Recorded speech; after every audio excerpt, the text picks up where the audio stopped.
Alright, so guys, welcome to our vlog. Yala natin yan. Magpapakain tayo ng BBS isang araw pa yun. Ayan yung mga isda natin, guys. Okay.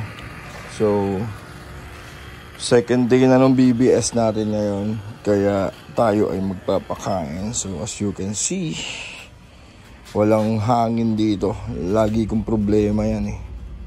Hindi ko alam kung nandun nag-drop. Andun pa yung mga anak nila yo. Kaya inopen ko yan para syempre may ilaw silang natural. Okay, yun o. Ilaw nila natural. So dito, nilagyan natin yan for safetyness lang ng mga fry. Okay. Dito, wala na siyang ganyan. Mga 2 to 3 days na yung fry dyan eh. Okay, so hindi na natin nilagyan. Dito meron nakaabang kasi sobrang laki na eh, kaya lang hindi pa So ang gagawin natin, mag-harvest tayo ng BBS. Tapos huhugasan lang natin. Kuha muna tayo ng tubig. May tubig doon. Kaya lang wala tayong hugasan. Ito sana yung hugasan natin. Ayan, nilagyan natin ng Kaya tayong malaking hugasan. Dito na lang. May ano pa ba dito?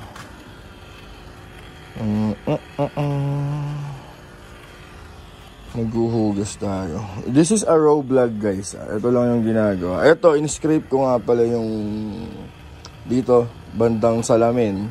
Sa likod hindi, kaya malabo talaga dun yan.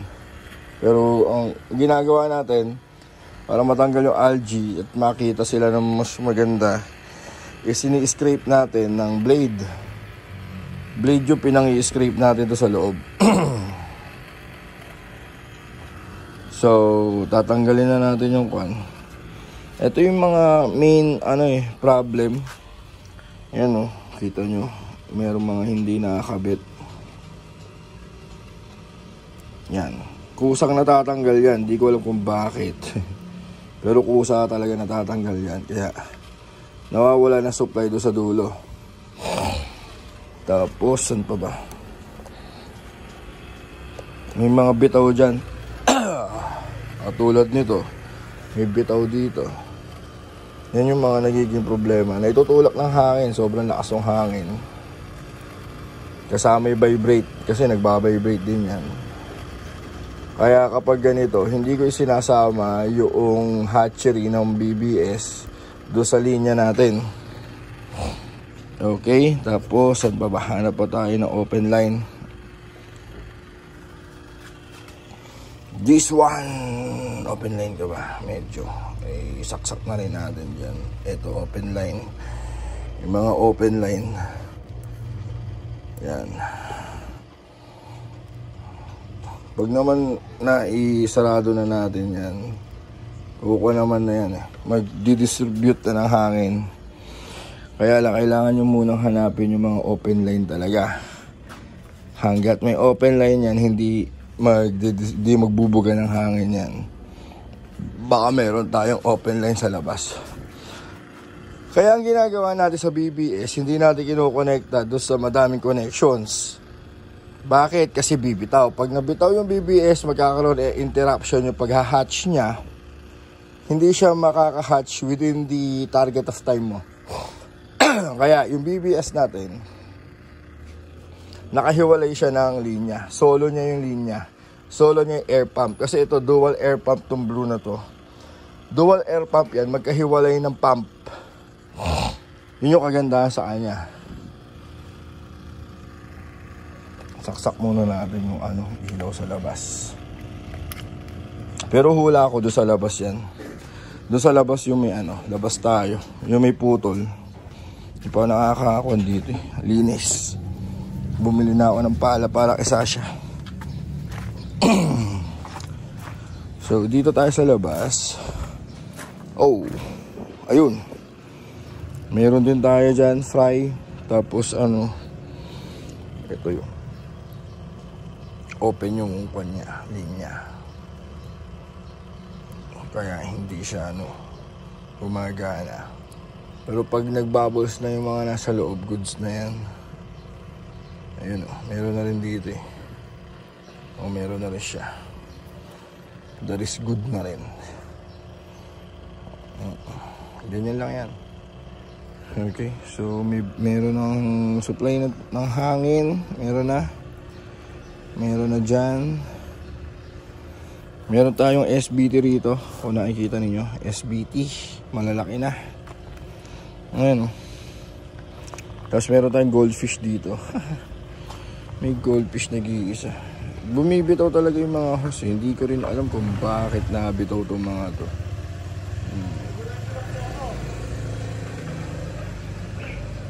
Pero ang gagawin natin dito, dapat matuto kang mag-control. Hindi ka marunong mag-control, wala kang hangin. Ayan may mahina, diba? Goods na yan.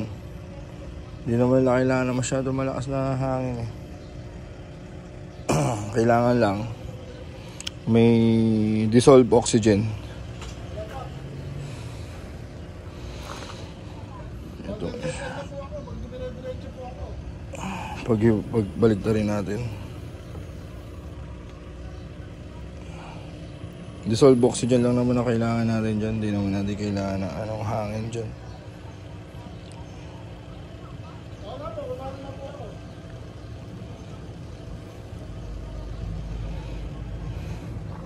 So yan, lakas natin ito. Lakas.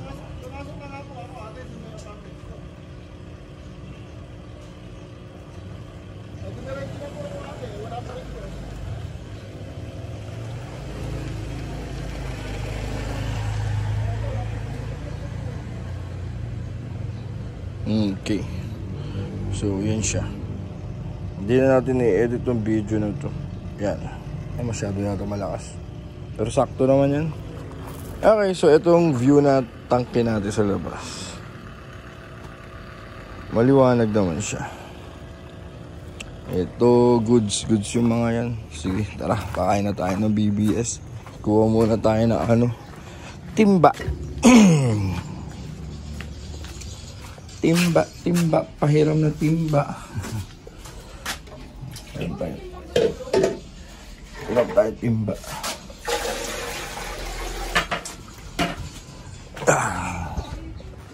Timba.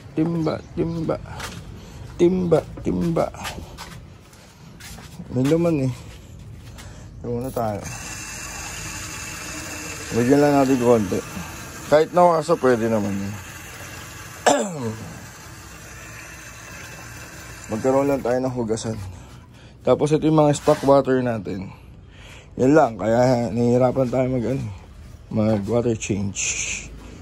So ang gagawin natin, dahil hugasan natin yan, kukunin natin tong BBS, tanggalin na natin dito. Tanggalin na natin dito sa airlet nya. Yan, tapos hindi naman babagsak yan kasi meron tayong tawag dyan.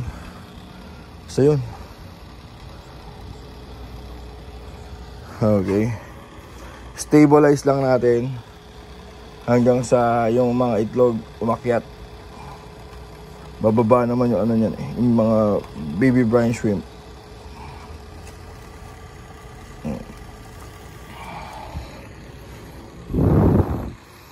Dito na lang siguro. Dagdagan natin ng konting tubig siya. Para para lang makuha natin yung mga nasa ibabaw na yun. Kita ninyo, daming umaangat na mga shells daw yun eh. Sabi nila, kuha tayo ng emptying lalagyanan, kuha tayo ng tubig. Dito lang tayo kumuha tubig. Dito kuha tayo tubig, konti lang. Siguraduhin nyo lang na wala kayong nakuhang fry. Wala tayong nakuhang fry. Dagdagan lang natin. Konti lang naman. Para lang makakuha natin sa taas. Konti lang. Parang bagong yun. Para makakuha natin yung nasa taas. Yan. Aangat naman yung itlog nyan. Okay. Balik natin. Yan. Hintayin lang natin mga around 5 minutes. Okay. Ito nga pala, nabili natin sa Shopee, mura lang, 70 plus lang. Ang laki niya. Akala ko maliit, malaki. Ito. Diba? Ang laki niyang pang aquascape. Panglagay-lagay doon sa mga para kapag gano'n ka na ng gano'n, mas madali. Okay, so yun yung mga gamit natin dito. Tapos meron tayong medium na BBS net medium. Tapos ito yung small. Ito yung small BBS net na small. Kaya lang mas okay yung nito, yung net. Ito laki ng diferensya, diba? Kikita nyo ba? Laki ng diferensya. Okay, so meron pa isang klaseng net. Yung hindi siya pang BBS, hindi rin siya pang fry. Ito yun. Akala ko nga magkaisa. Namali ako ng bili dito sa na to. Namali ako ng bili dyan. Okay, so yan yung mga nets natin dito. Tapos meron din tayong square nets na ayan, telescopic. Panghuli to ng mga mahirap hulihin isda. Telescopic siya. Goods naman siya. Kaya lang mas maganda sana yun, mas malaki. Pero madali lang naman to palitan. Kung gusto nyo palitan tong square na to, bili kayo ng green, tapos ilagay nyo para maging telescopic. Ayan o. Diba? Okay. So yun yung mga gamit natin dito sa isdaan. Madami tayong klaseng nets. Kailangan natin yan. Okay. Madali lang din naman ang paglilinis ng mga nets. Soak nyo lang sa water ng mga how many times, and then wala, marinis na. Okay, so gagawin naman natin ngayon. Yun nga, hintayin natin siya. Ayun, bumaba na. Ang daming eggshell to sa sa taas. Madami kasi tayong talagang kinuha na ganyan. So ang gagawin natin, pag okay na yan, nakabilis lang, di ba? Nasa taas na. Ang gagawin natin, try nating ilawan. Okay, kulang tayo na ilaw. Pero goods yan. Tingnan nyo yung walang ilaw eh. Dito na lang. Ito, tingnan nyo wait lang, wala natin masyadong galawin, baka kumampi. Ayun sobrang orange no diba? Sobrang orange niya, diba? Yan. Tapos makikita nyo naman lumalangoy pa talaga yung BBS dyan. Kaya ayan wala nang BBS sa ilalim. Kaya lang natin dyan yan mag-sit for a while. Okay. Hintay lang natin yan for mga how many minutes. Tapos good to go na yan. Actually good to go na nga din ngayon yan, pero hantayin pa natin yung iba, may umaakyat pa. Okay, so raw video tayo, raw vlog tayo guys. Nag-post na ako eh. Ito yung mga natin. Yan, di ko alam ko nag-drop na yan. May dalawa tayo nilagay dyan, SBT. Yan, SBT dalawa. Tapos SBT rin na may fry. Okay, mga gutom na yung mga yan. Tapos meron tayong fry dito na DEM. DEM natin. Pag lumaki yan, meron tayong surprise dyan. And then we have half black pastel. HBRRT or half black red rose tail. dito. Tapos we have half black pastel here. But hindi pa pala siya nagana. Meron pang hindi na-connect. Wait lang. Ito. Tama. Hindi nga na-connect oh. Bumibitaw eh. Talagang bibitaw. Pero all in all, lahat yan may air. Nadidistributan ng air. Well, ginawa ko dito, we have divider there. Ano yan eh, males yung mga nando sa divider. Tapos may butas yan eh. Kaya nagkakaroon pa rin siya ng oxygen. Okay? Half black pastel, tapos SBT, DEM, tapos SBT, tapos SBT, and then may surprise din yan. Tapos we have DEM, SBT, tapos SBT, tapos SBT. Hindi ko alam kung buntis o ano eh. Parang nanloloko lang eh. Tapos ayan. So ganun lang yung natin. Yung ginagawa rito. Papakain lang tayo nito. Tingin ko goods na yan. Tignan ninyo kung gaano aganda yung ating iguan. Ito na. Makikita nyo ba? Wait lang. Ayusin natin ang angulo ng camera. Okay. Tignan nyo ah.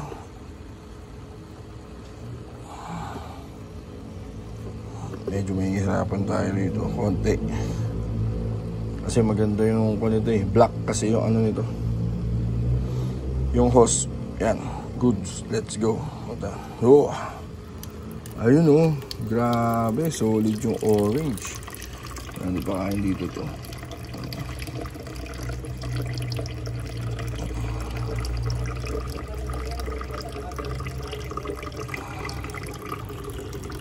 Hanggang maubos lang yan guys.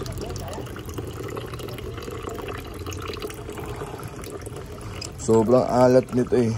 Kaya hindi natin pwede pakain sa yan. Meron pa ba? Meron pa sagad natin para sulit.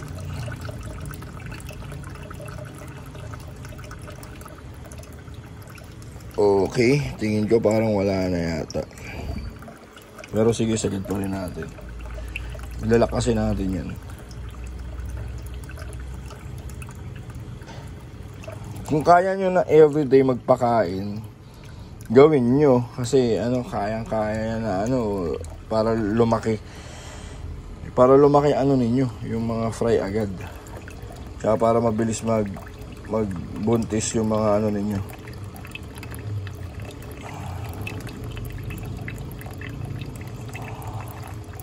Hop, tingin ko okay na. Wala na, puro shells na yan. Saan ba ito?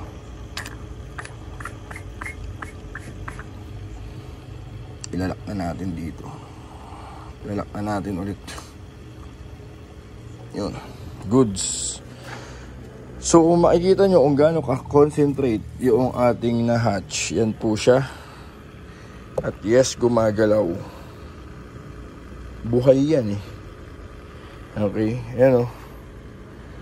Ganyan ka-concentrate yung ating na-hatch. Ang process naman po na pagpapakain natin, syempre kailangan natin ng BBS net. Kaya nga meron tayong BBS net. Huwag yung maliit. Kasi hindi ko kasundo yung maliit. Ganito po. Ay, nalaglag. Sorry guys. Nako, may stress to. Sorry. Ganito po ang process natin. Tingnan nyo kung gaano ka-solid to.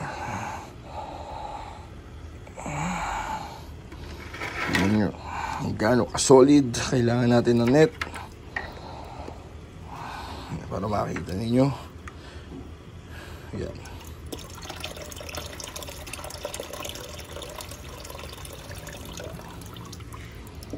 Tapos anuhan lang natin. Yan, i-rinse lang natin. Okay, kapag okay na, kunin. Okay na yan. Pwede na ipakain to. magtira tayo dyan. Wait lang. Ganyan ka-solid dyan, oh. Tingnan nyo naman, oh. Magalaw pa yan. Oh. Diba? Oh, papakain na tayo. Yummy yan. Yummy sa tummy.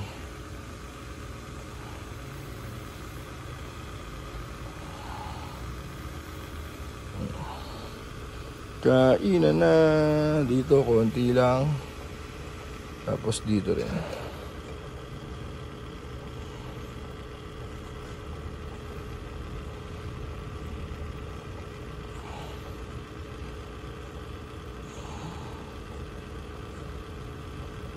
Pag okay na, lipat natin dito. Ako, kasya ba? Ay, hindi ko masya. Dali, kukuha na lang tayong konti. Hindi ko masya. Yan, mga ganyan lang. Goods na yan. Ayan. Papakain natin dito. Nag-iisa. Tanggalan muna natin ng ano, ng hangin. Okay. Ito na. Pakain na tayo sa isa. Pag kinapos, dagdagan nyo na lang. Pero kakapusin talaga to. BBS, di ba? Tuwang-tuwa yung mga yan.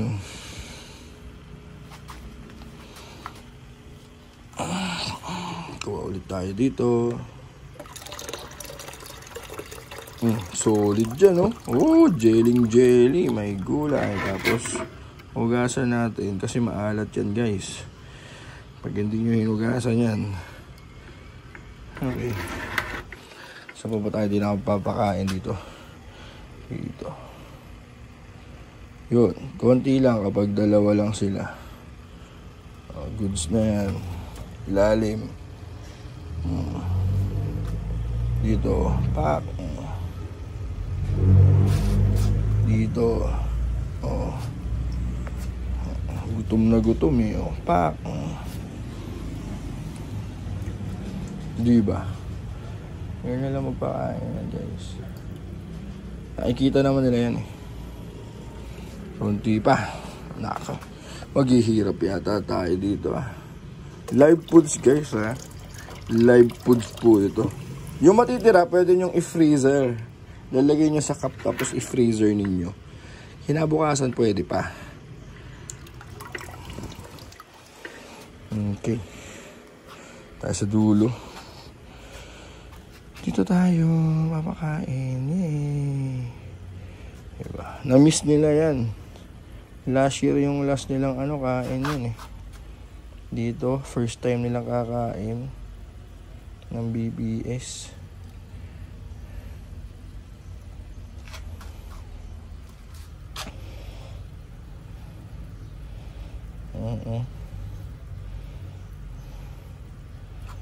Tapos mamayang hapon ulit.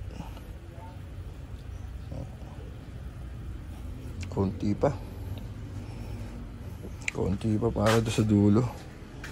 Tapos mamayang hapon ulit. Umaga at hapon pwede tayo magpakain ng BBS. Basta may ilaw ka available ha. Hindi pwede walang ilaw.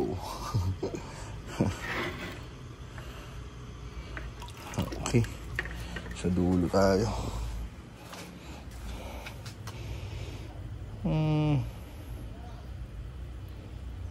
Dalawa lang yun nandiyan eh. Dito madami.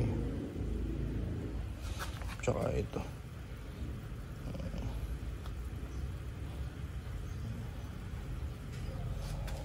Tapos dito, madami rin dito. Pakainin natin yan.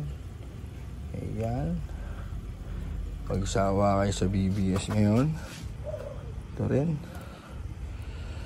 Okay, so ganun lang magpakain ng BBS guys. Hindi masyado komplikado, hindi masyado maarte. Okay, ito sasalain pa natin yun kung baka mayroon pa natira. So guys, yun lang yung vlog natin for this day. Nagpakain na tayo ng BBS and everything. Okay, please do like and subscribe. Bye-bye.